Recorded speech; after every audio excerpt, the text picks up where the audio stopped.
কলকাতায় সল্টলেক বিজেপি কার্যালয়ে সাংবাদিক মুখোমুখি হয়ে রাজ্যের হিন্দু ওবিসিদের প্রতি বঞ্চনা ও প্রসাদের নামে হিন্দুদের আস্থায় আঘাত সহ একাধিক গুরুত্বপূর্ণ ইস্যু নিয়ে একাধিক নথি সমেত তথ্য প্রমাণ প্রকাশ্যে পর্দাফাঁস করে বহু মূল্যবান তথ্যের বক্তব্যের মাধ্যমে মমতা বন্দ্যোপাধ্যায়ের তুষ্টিকরণের রাজনীতি এবং চরম মিথ্যাচারের বিরুদ্ধে সরব হলেন পশ্চিমবঙ্গের প্রধান বিরোধী নেতা শুভেন্দু অধিকারী। আপনি তো হিন্দু, আমি জানি আপনার নাম। আপনার পাড়ার জয়গুরু মিষ্টান্ন ভান্ডার থেকে 10 টাকার পেড়া, 10 টাকার গজা, 1 টাকার 2 টাকার প্যাকেট, 1 টাকার প্যাকেজিং, মোট 24 টাকা বরাদ্দ। এটাকে প্রসাদ বলবেন না মিষ্টান্ন বলবেন? আমি বাংলার প্রকৃত হিন্দুদের বলছি, মিষ্টান্ন হিসেবে গ্রহণ করুন, পচে না গেলে খান, প্রসাদ হিসেবে গ্রহণ করবেন। কিন্তু এতে তো প্রচুর টাকা উঠে আসবে সরকারের কাছে। এটা তো টাকা ইনকামের তো একটা রাস্তা। না না না, টাকা নিচ্ছে না, নিঃশুল্ক ভোট চাইছে। উদ্দেশ্যটা কি? ওবিসি করে মুসলমান ভোট নিয়ে নিব, আর কিছু হিন্দু ভোট যদি পাওয়া যায়,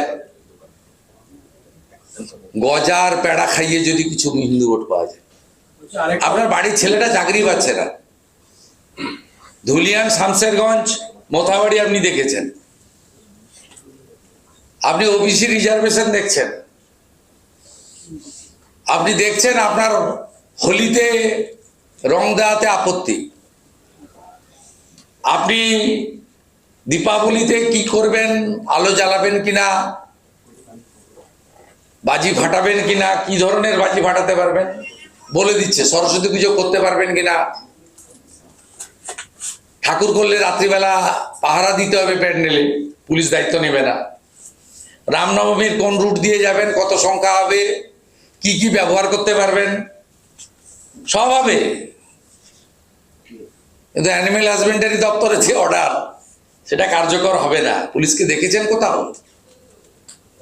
মাটিগাড়ায় কি হয়েছে, আসানসোলে কি হয়েছে, নিউ টাউনে কি হয়েছে?